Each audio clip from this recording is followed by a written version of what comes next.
혹시 좀비학이라고 들어보셨습니까? 농담 같지만 세상엔 정말 별난 학문들이 많습니다. 영국엔 해리포터 시리즈를 연구하는 해리포터 학도 있고요.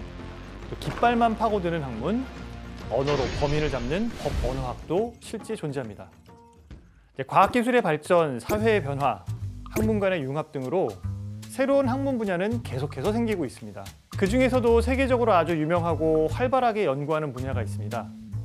유독 국내에는 잘 알려지지 않았지만 아주 중요한 부분이죠. 전쟁을 막고 갈등을 해결하며 지속 가능한 평화를 유지하는 법을 연구하는 학문, 바로 평화학입니다.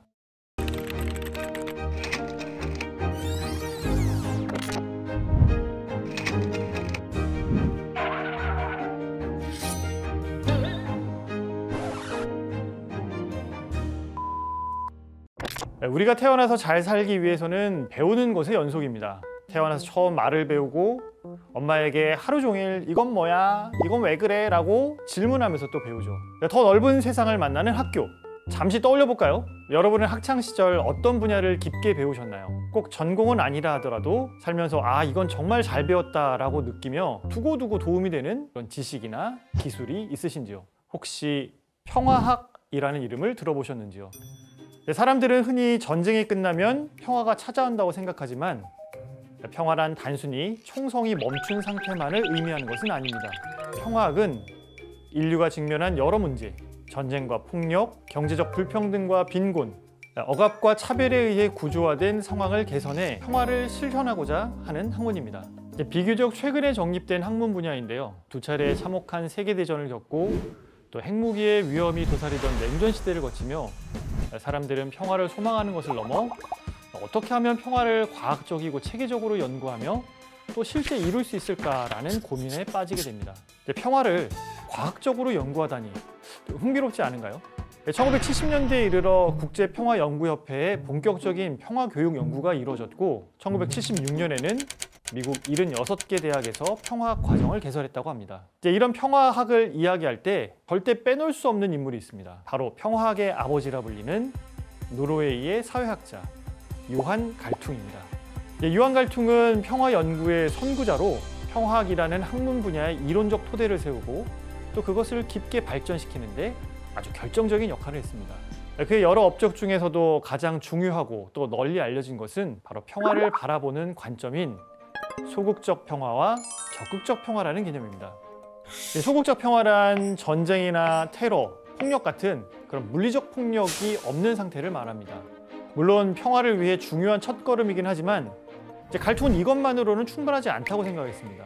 겉으로 보이는 폭력만이 아니라 갈등의 근본적인 원인이 되는 차별이나 혐오 같은 그 사회의 구조와 문화가 전부 사라진 것을 적극적인 평화라고 불렀죠.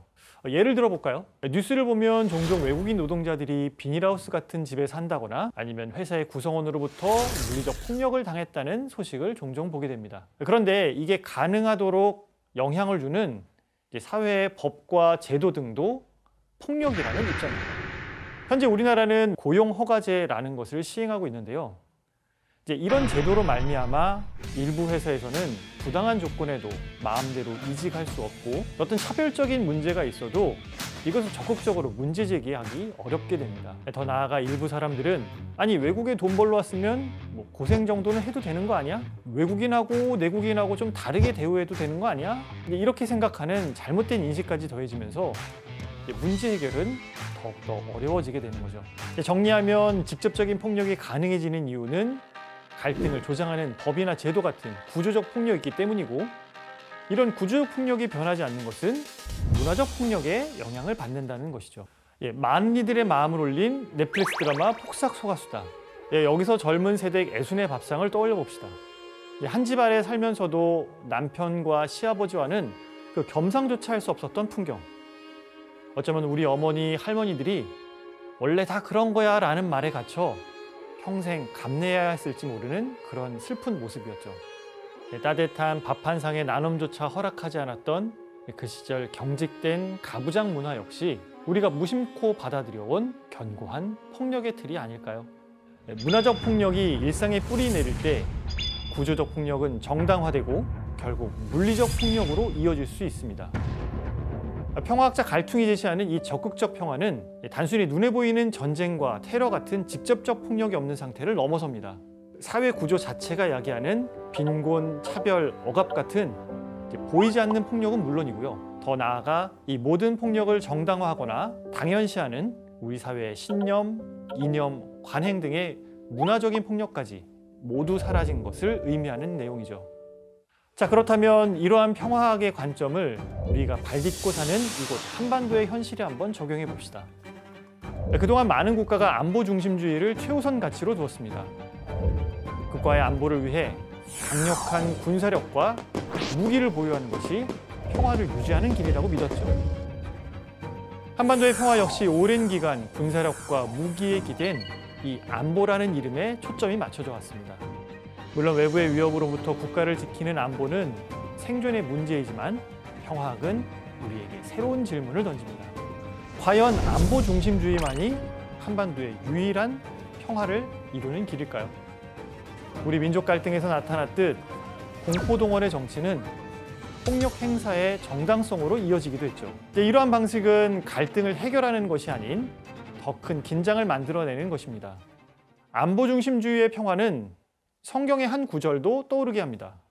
일어나 앞장서서 우리를 이끌 신을 만들어 주십시오. 탈출기에 그려진 금으로 숫송아지를 만들고 우상에 의지하는 이스라엘 백성의 모습과 안보 중심주의만을 추구하는 모습은 결국 같은 모습일 것입니다.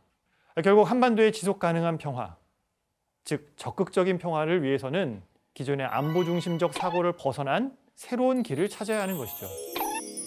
평화학은 나와 우리의 노력에서부터 시작합니다. 평화학을 배운다는 것은 단순히 지식을 얻는다는 것을 넘어 우리 사회와 세계를 이제 다른 눈으로 바라보는 것이고, 또 평화를 이루기 위한 생각의 틀과 실천의 도구를 잘 갖추게 되는 것을 의미하기 때문이죠. 실천의 시작은 가장 먼저 우리 주변을 깊이 들여다보는 것이죠.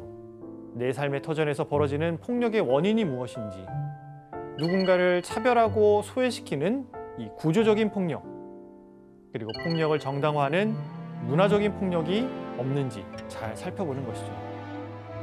학교에서의 따돌림, 직장에서의 괴롭힘, 어떤 사회적 소수자에 대한 혐오와 차별, 무조건 1등이 돼야 된다는 그 과도한 경쟁 문화, 이제 우리의 일상 속 평화를 방해하는 요소는 생각보다 가까이 있습니다. 자, 이제 결론입니다. 진정한 평화는 서로의 다름을 존중하며 공존하는 방법을 배우고 실천하는 데서 시작합니다.